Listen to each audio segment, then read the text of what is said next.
Bienvenidos de nuevo a Iñaki Carmona, Conciencia Misterio Live. Bueno, en esta ocasión doy la bienvenida a muchos suscriptores que han venido a través del Mercurio, ahora o nunca. Soy consciente de que, bueno, esa entrevista pues ha reportado un interés hacia mi canal, cosa que agradezco muchísimo porque vivo, como dije en esa entrevista, arrumbado por lo que es el algoritmo. Intencionadamente, pues no lo sé. Quizás a lo mejor tampoco es que vivimos en los signos de la cantidad y a lo mejor tampoco me preocupa muy mucho el tener una cantidad, sino una calidad de suscriptores. Tengo que deciros y anunciaros que hoy voy a hablar en un mínimo reportaje. Voy a hacer una recapitulación de algunas otras cosas, como anunciar los contenidos de próximos reportajes, pero sí voy a hablar de una cosa que es muy desconocida, una masonería dentro de la masonería, donde tenemos dos fuerzas contrarias que confluyen. La masonería como todo, como cualquier institución, no es monolítica. Yo me suscribo a una masonería de orígenes cristianos o judeocristianos, con aportaciones del hermetismo y con un respeto absoluto por la tradición. Eso lo vais a ver sobre el reportaje. Como fuerzas antagónicas, yo soy un verso suelto dentro de la propia masonería, así me defino, y como librepensador absoluto y suscrito a esa tradición, eh, no me importa meterme en harina y hablar de aspectos como, por ejemplo, hoy vamos a hablar de dos masonerías iniciáticas, como puede ser la masonería de los 72, muy desconocida, o la orden de los que han sido iniciados en Asia, que es una masonería muy esotérica. Posiblemente muchos masones ni siquiera las conocen. Hoy os las voy a reportar. Estas están en la tradición a la que yo me suscribo. Y hoy vamos a hablar de una evolución de la masonería desde sus orígenes cristianos hasta un divorcio que se produce en un contexto histórico. Obviamente con espíritu de síntesis, pues porque ya sabéis, si me extiendo mucho, al final me voy a una hora y he visto que, bueno, que ese formato pues no gusta. Si en los comentarios me decís que me alargue más, yo absolutamente, vamos, me encanta comunicarme con vosotros. Lo que sí también os digo es que hoy voy a referir dentro de esas sombras y luces a otra masonería que me gusta menos. Y me gusta menos aunque forme parte, por desgracia, de la masonería, haciendo una precisión. Existen dentro de la masonería lo que se llaman logias salvajes. ¿Qué quiere decir logias salvajes? Son logias que no se enmarcan bajo una obediencia, con lo cual no siguen las constituciones de Anderson o no siguen unas directrices dentro de lo que es el cuadro masónico. No sé si estas masonerías a las que voy a referir, que son muy controvertidas, eran logias salvajes o no, pero que se autotitulaban masonería absolutamente. Voy a hablar de la logia P2 y todo aquel escándalo del Banco Ambrosiano, y también una logia que va a salir a colación de esto, que una logia en Furis, que eran los gnomos de Furis, le llamaban, una logia alpina, que con ese nombre tiene mucho de peligro. Quiero anunciaros también, aprovechar, cuáles van a ser los reportajes. Bueno, todos estos contenidos lo vais a ver lógicamente luego en un mini reportaje en el que yo, como narrador en voz de off, voy a ir narrando el guión de todo esto que os he ido adelantando. Eso hoy. También os quiero decir que pronto vais a ver 3 reportajes. Y por favor, me gustaría que si os gustan los contenidos, deis a conocer, porque me autotitulo iconoclasta, librepensador, marcado en la tradición y por supuesto muy en la línea de lo que es la imperofobia, es decir, corregir los errores que produjo una parte de la masonería en ciertos valores que para mí eran asumidos con la masonería original. Hablaremos en futuros reportajes de la imperofobia, de aquellos agentes anglosajones que se infiltraron un poco en los movimientos de emancipación. ¿Qué ibas a emancipar? Si ya estaba emancipado todo el continente bajo, en fin, bajo aquella idea de la España o las Españas, que es una idea muy mal contada y que el Imperio Británico, pues de alguna manera, quiso desmembrar. Eso ya lo contaremos. Ahora eso es harina de otro costal. En otros reportajes, por supuesto, abordaré todo este tipo de temas tan controvertidos, las relaciones del dinero con las estructuras cerradas de poder. Y no lo cuento solamente, tengo una gran librería, ¿veis? No lo cuento solamente a través de eso. Mirad, yo soy una persona que he guardado mi independencia y os prometo, juro la palabra que os doy mi palabra, que queráis, creer en mí. He trabajado en Ginebra para una empresa de inversiones. Yo, por supuesto, lo mío era desde el punto de vista de relaciones institucionales con esa sociedad de inversión, porque yo lo que considero que el dinero puede ser una energía cuando es empleado para bien, pero para nada. O sea, en el corazón de las finanzas, como era Ginebra, en fin, descubrí muchas de las maniobras orquestales que están detrás del dinero.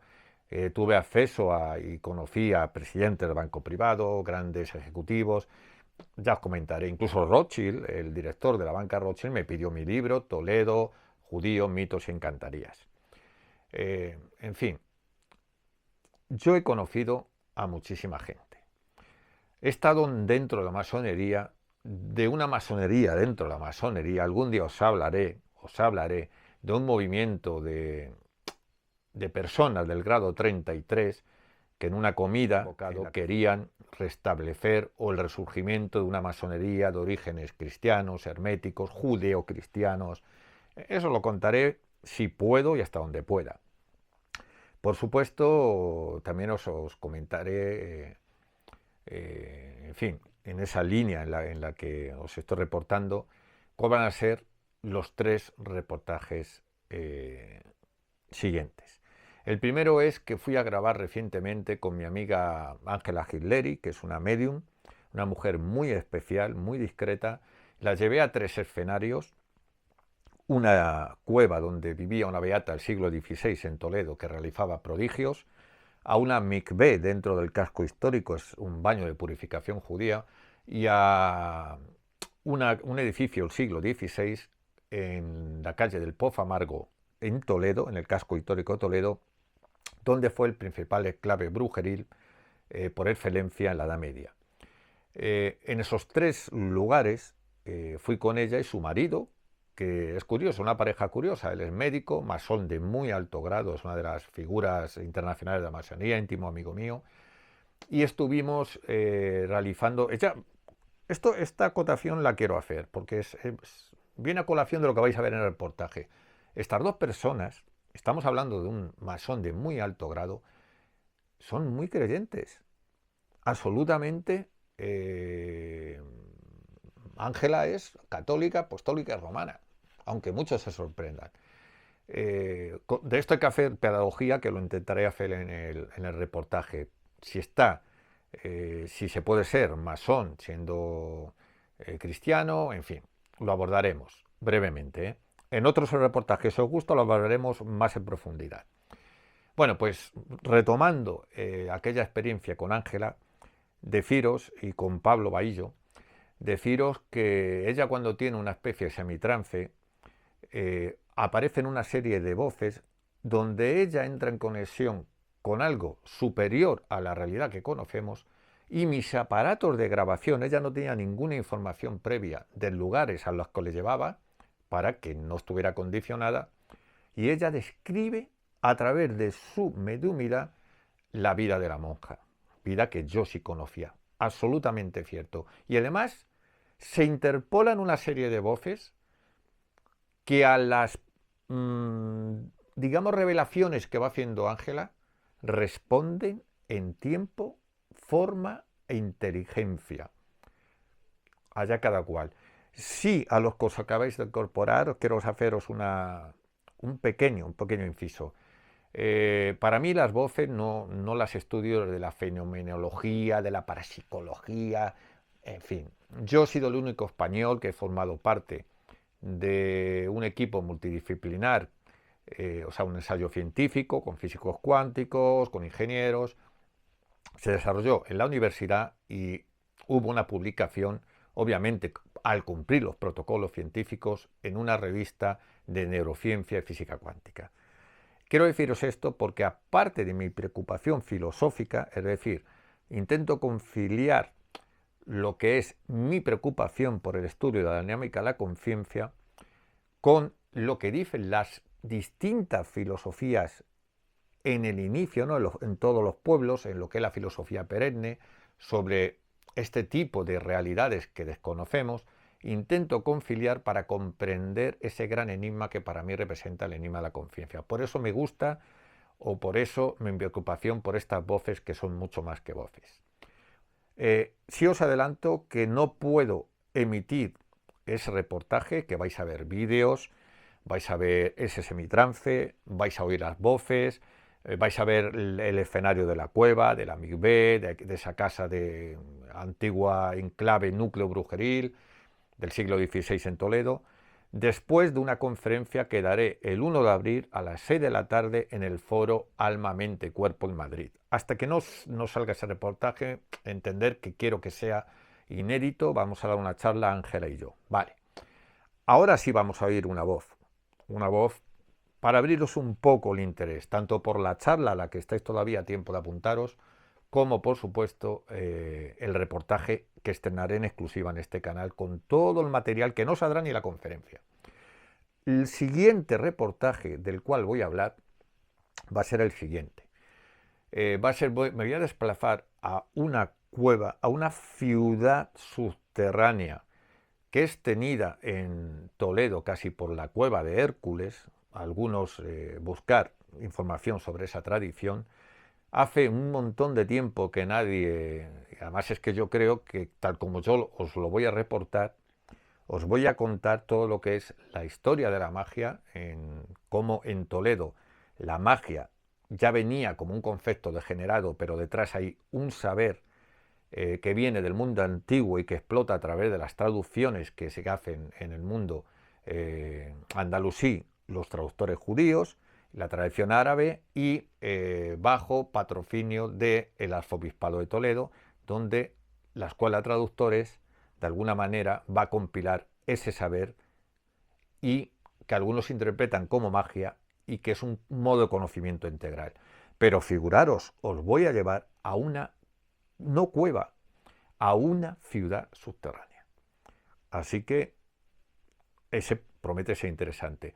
El siguiente va a ser en un castillo templario, el más enigmático de la península, os lo puedo asegurar, donde voy a grabar y entrevistar a dos personas que conocen muy de cerca la Orden Templaria y hablaremos de tanto del enigma de ese castillo como por supuesto del propio enigma de los templarios, que es un invento, hay que decirlo, del romanticismo, pero algunas cosas ligadas a ese castillo que vais a conocer también en primicia os va a sorprender, os lo aseguro.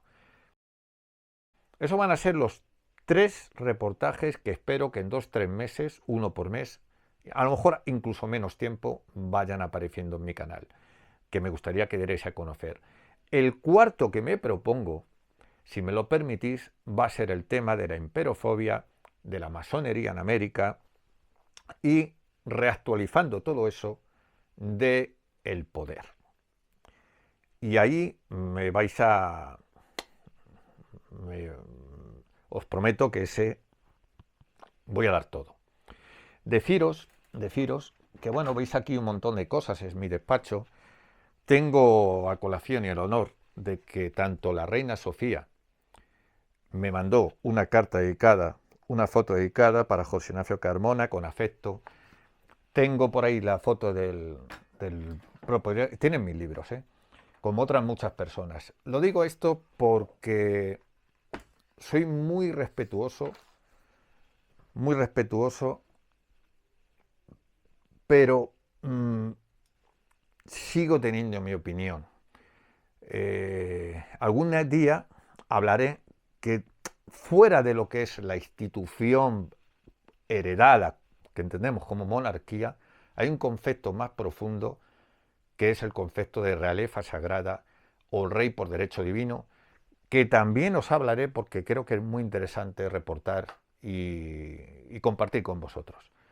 Ahora, si me lo permitís, voy a hacer un inciso porque quiero mostraros simplemente como adelanto de esa conferencia y de ese primer reportaje que aparecerá, que realicé junto a Ángela, la medium, y su marido, Pablo Bahillo, una voz para abriros un poco el interés. Esperad. Bueno, continuando con lo que os comentaba, mirad, esta es una de las 10, 12 voces clarísimas que obtuve con Ángela Gileri en aquella experiencia que os he contado. Mirad, cuando ella en una mikvé, en una cueva donde existe en Toledo una especie bueno, pues donde se hacían baños, rituales judíos, ella está, como ya os he dicho que es muy religiosa, ella está como intentando hablar y desear a los supuestos espíritus. Bueno, yo las etiquetas ya sabéis que me cuido mucho de cuál empleo, pero ella lo tiene clarísimo. Ella habla de espíritus, obviamente es su creencia que hay que respetar. En un momento dado ella está rezando y mandándolos, digo, de alguna manera luz a esos supuestas entidades. Mirad, vais a oír su voz de fondo y vais a oír una voz muy bonita que dice nos está purificando.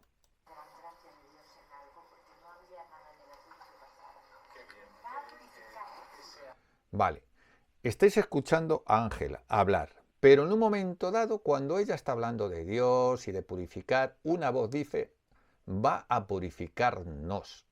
Os lo vais a ver. Aquí está.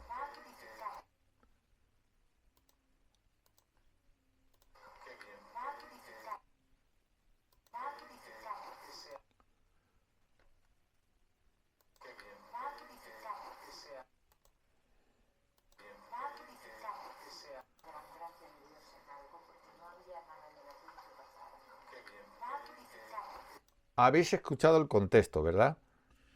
Una vez más, lo vamos a poner, a ver si lo oís ahora mejor, ¿vale? Dice, va a purificarnos.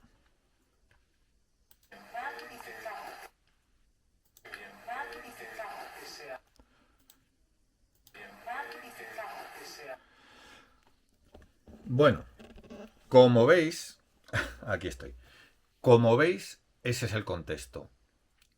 Muchas de las voces son así, inteligentes, no sabemos de dónde vienen, pero se muestran inteligentes.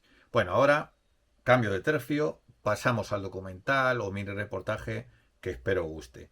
Ya sabéis, José Ignacio Carmona Sánchez, os espero, os he adelantado contenidos y por favor, si dais a conocer mi canal, ya sabéis, no tengo medios, no sé de edición, no sé editar, no tengo, pero os aseguro que os voy a dar lo mejor en contenidos y nada de contenidos refritos que no, basados en mi experiencia real, directa y por supuesto siempre autocrítica.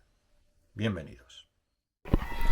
El cristianismo original tuvo carácter iniciático esotérico, que se mantuvo incluso tras su adaptación como religión de masas en los tiempos de Constantino dentro del orden religioso. Ya en la Edad Media hubo cristianos que accedieron a la iniciación, no de manera espontánea, virtual o excepcional, sino de manera regular y más específicamente en el interior de las órdenes religiosas.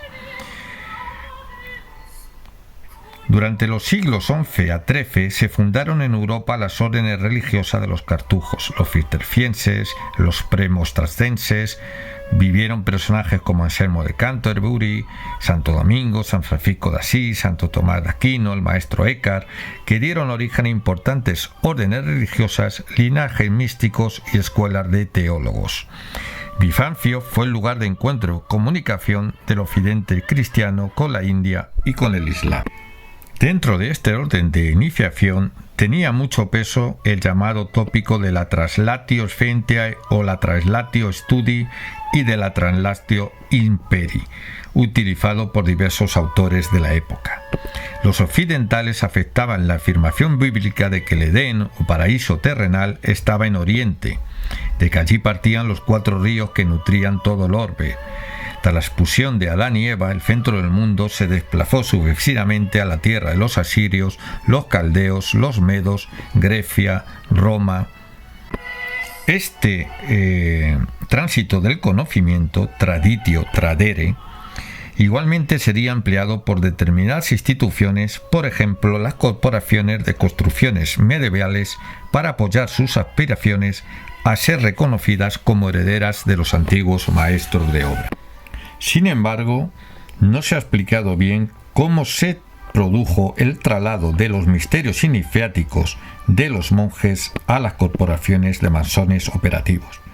Esto se hizo a través de las constituciones cistercienses, promulgadas por Willem de Hirsau en el siglo XI, que marcan el inicio de la incorporación de laicos al arte sagrado.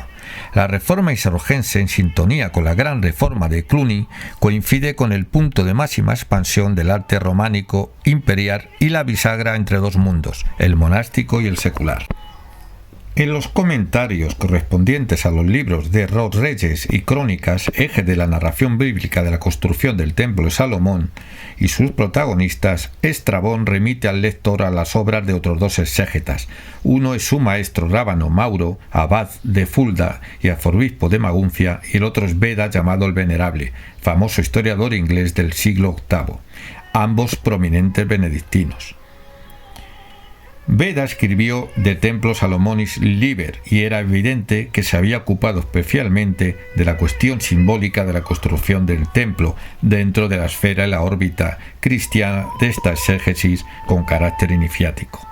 En segundo lugar, hay que decir que uno de los documentos masónicos más antiguos que se conocen es el manuscrito de Koch y su anónimo autor, ya estamos hablando de 1420, menciona a Beda como una de las autoridades en las que basa su texto que da lugar a las corporaciones laicas.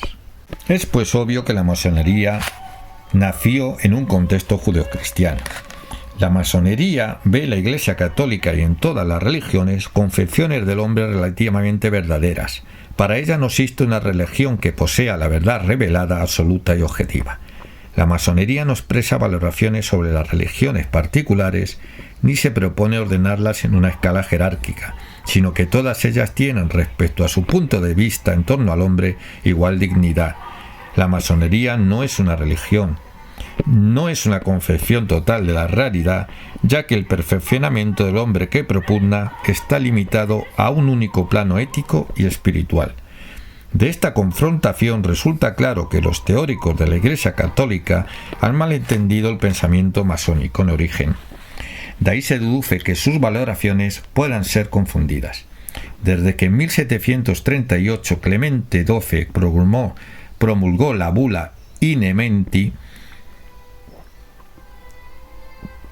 la Iglesia Católica ha sostenido con diversas argumentaciones la tesis de la inconfiabilidad entre la pertenencia a la masonería y la profesión de un credo religioso. Sería interesante preguntarse en qué condiciones estaría dispuesta a admitir la confiabilidad a tenor de los datos históricos que sitúan a la masonería en origen en un contexto judeocristiano. Sin embargo, hay que decir, como autocrítica, que las constituciones anderdoxianas de 1723 que dan lugar a la masonería especulativa logran con mucha discreción que al iniciado pase del estado de libertad para escoger su religión a una especie de orden tercera del anglicanismo. Esta orden está dominada por un sentido de igualdad relativa entre los hombres. La masonería ha extendido esta noción a un campo en el que la Iglesia jamás podría tolerar, el colocar a todas las religiones en el mismo plano. La ideología ilustrada occidental del progreso con sus sucesores, liberalismo, socialismo, comunismo, son creencias científicas porque nacen no de la constatación de la realidad científica de la vida real, sino de unos a priori abstractos que carecen de conexión con el mundo real. Estos a priori son la idea de progreso y la idea de bien común. El progreso queda desmentido por la realidad histórica de la sociedad humana, además de por la propia dinámica del desarrollo de los organismos con sus fases naturales de nacimiento, crecimiento y decadencia, lo que supone que la vida se mueve en un desarrollo circular no lineal. Por otro lado, la idea de bien común también es un a priori científico, acientífico, porque el bien común es un valor social e individual diferente para cada individuo. Tenemos que situarnos en 1737, como nos narra Eduardo Calais. Europa se desangra en medio de guerras religiosas que consumían a la cristiandad, dividida y atomizada en iglesias universales, ortodoxas, reformadas, episcopales y nacionales. La francmasonería se pensó a sí misma como la heredera de una tradición común en cuyo seno todos los hombres tenían lugar y podían ser respetados, reunidos en torno a una religión cristiana en la que todo hombre conviene. Ramsay, el caballero del famoso discurso, que querría retornar a una masonería de carácter tradicional, decía o creía que la francmasonería es realmente la resurrección de la religión noaquita, aquella del patriarca Noé, la religión anterior a todo dogma que permite superar las diferencias o posiciones de los distintos credos. Esa francmasonería asumió la misión de restablecer la orden del Temple, a la que imaginó como una élite capaz de reconducir a la cristiandad hacia un ideal de fraternidad, tolerancia y respeto, hacia una era asignada por el progreso preanunciado por el nacimiento de la ciencia. La francmasonería del siglo XVIII buscaba esta unidad de fe, aunque para encontrarla hubiese que retroceder hasta los días de Noé. Gran parte de los masones del siglo XXI desconocen esta tradición, que ha sido minuciosamente sacrificada por sus hermanos del siglo XIX en el altar de la diosa razón. La francmasonería del rito escocés antiguo y afectado se proclama racionalista, no reconoce otra herramienta superior a la razón para la búsqueda de la verdad, pero tiene que lidiar con 30 grados plenos de Kabbalah hebrea, hermetismo, alquimia, rosacrucianismo y templarismo. La francmasonería inglesa, en cambio, fiel a sí misma, logró ser reconocida como la gran logia madre por todas las potencias masónicas regulares del orbe. La antigua masonería existe, se reserva un espacio para la tradición y reivindica para sí el arte real, pero jamás combatiría al arte sacerdotal, pues comprende, como ha afirmado Ramón Panikkar, que un Estado secular no puede satisfacer más que aquellos para los que la secularidad política se convierte en la nueva religión. A título simplemente de manifestaros las diferentes corrientes que dan lugar a extrañezas dentro de la masonería, os voy a hablar de dos desviaciones. Una llamada la logia P2, y diversos investigadores sobre esta logia han afirmado que la mayor fuerza que estaba detrás de esta logia era la altamente secreta Gran Logia Alpina Francmasona de Suiza, entre cuyos miembros se cuenta todo aquel que es alguien en esa nación de bancos.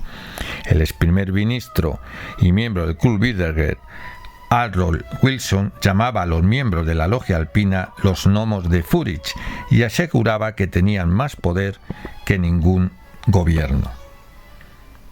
Decir que la logia P2 era financiada a través de la compañía panameña Amitalia y que dos de sus destacados miembros eran Michele Sindonia y Roberto Calvi, dos destacados miembros de la sediciosa logia que estaban involucrados en una gran cantidad de negocios dudosos con el obispo católico norteamericano responsable de la Banca Vaticana durante esa época. Marfinus y la Banca Vaticana eran los accionistas mayoritarios del Banco Ambrosiano, propiedad del socio de Sindona, Calvi, llamado el banquero de Dios por sus conexiones vaticanas.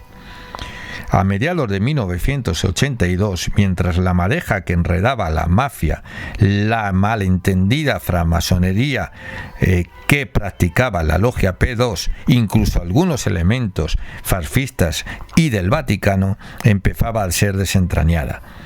Calvi escapó a Londres, donde se le encontró ahorcado de un andamio bajo el puente de Blackfriars, con una serie de elementos que sugieren connotaciones masónicas. Ahí lo dejo.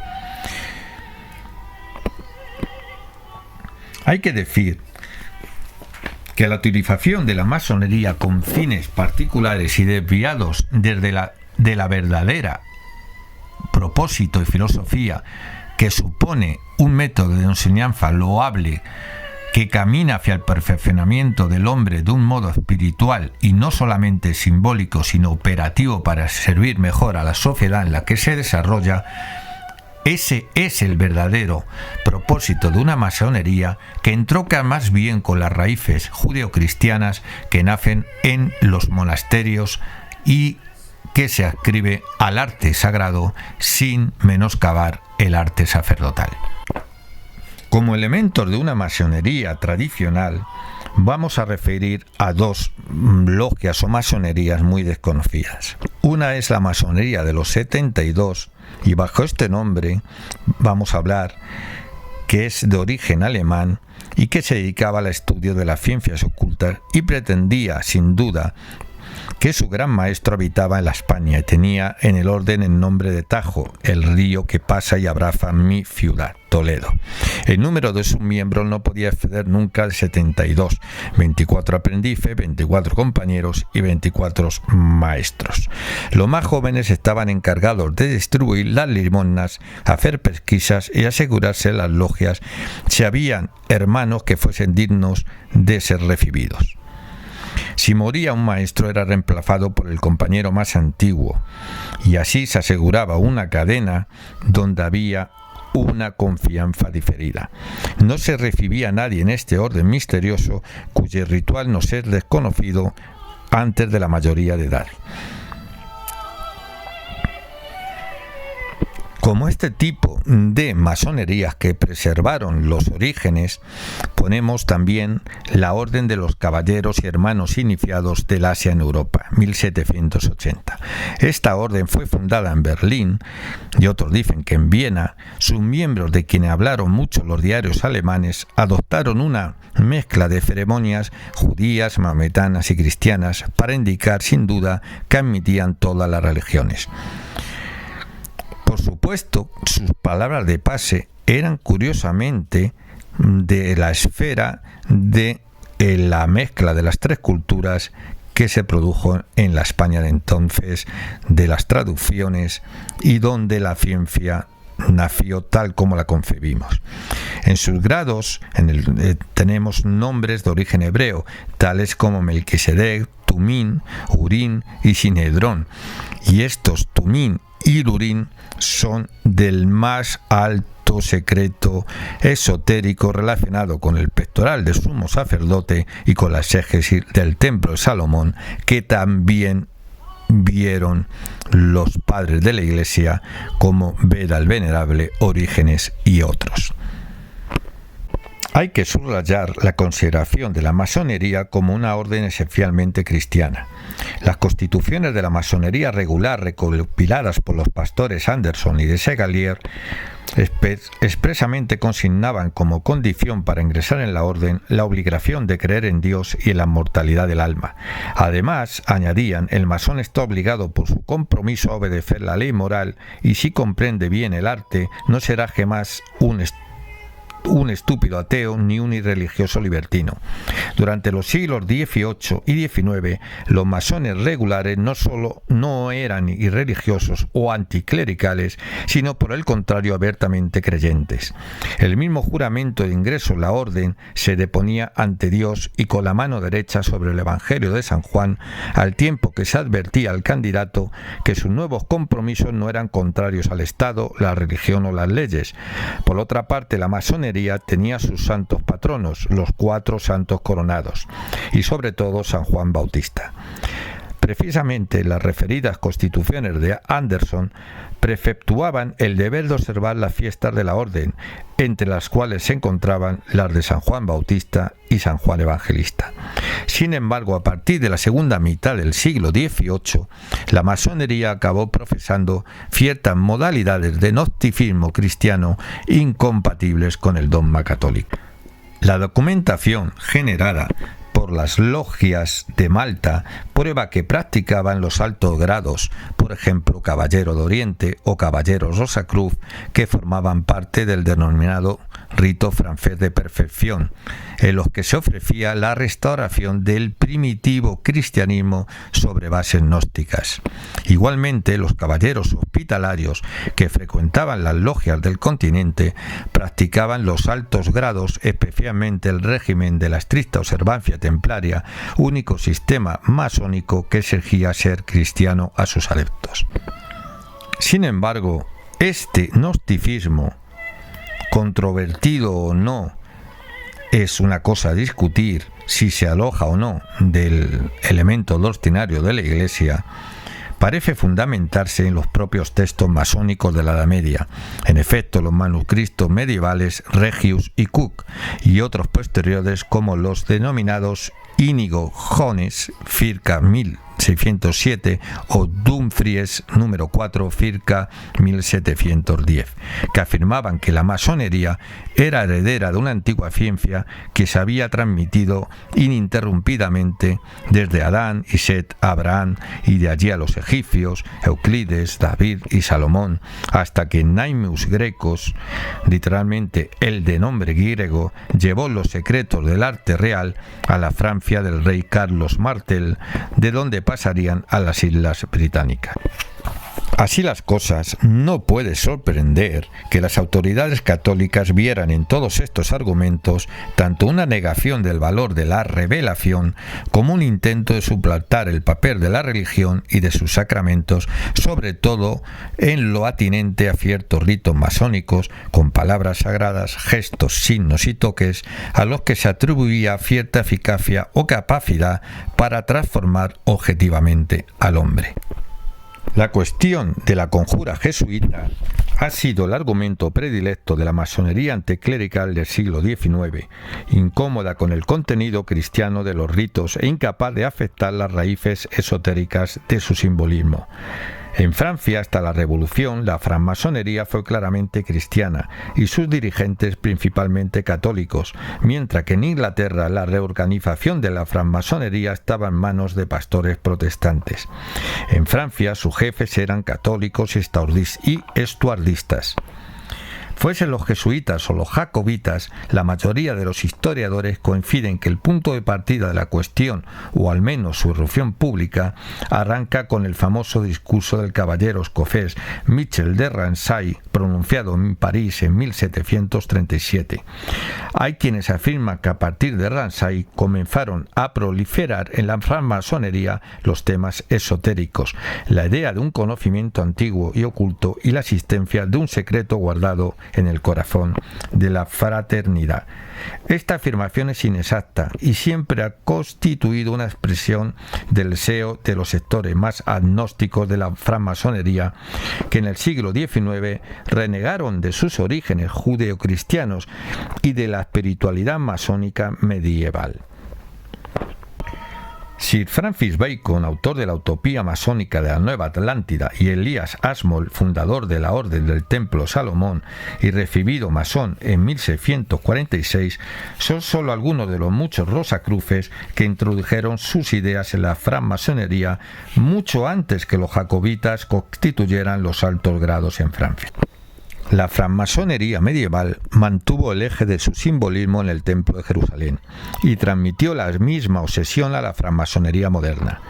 Aunque no resulte políticamente correcto decirlo, la recuperación de Palestina en el siglo XX fue aplaudida por Occidente. Los ejércitos que entraron en Jerusalén el 9 de diciembre de 1917 estaban comandados por un masón, el general Edmund Allenby. La masonería cruzada proclamada por Ramsay, que era la masonería de la nobleza europea y en particular la jacobita, reivindicaba Jerusalén y a su mítico templo como la llama viva de la cristiandad. Los esfuerzos por restaurar la caballería templaria no parecen justificarse en una gesta romántica. En ello se empeñaron jefes militares como Lord Derwenter y Lord Kilmarnock, monarcas como Francisco Esteban, duque de Lorena y corregente del Imperio Habsburgo, 14 príncipes reinantes reunidos en la Orden de la Estricta Observancia Templaria, fundada por el barón Hunt a instancia de los masones escoceses del siglo XVIII y el propio emperador de Prusia. Los monasterios de Gizeh y de Troyes se convirtieron en importantes capítulos masónicos a los que podría sumarse una larga lista de logias en las que el clero regular, en especial los benedictinos, tenían la conducción. Pero el dato más sorprendente es que la propia abadía de Clairvaux, la misma en que San Bernardo redactara la regla templaria, funcionó durante muchos años uno de los centros masónicos más importantes de Francia. También es un hecho constatado que el clero regular belga se incorporó en masa a la masonería en el siglo XVIII con la aprobación de algunos de sus obispos.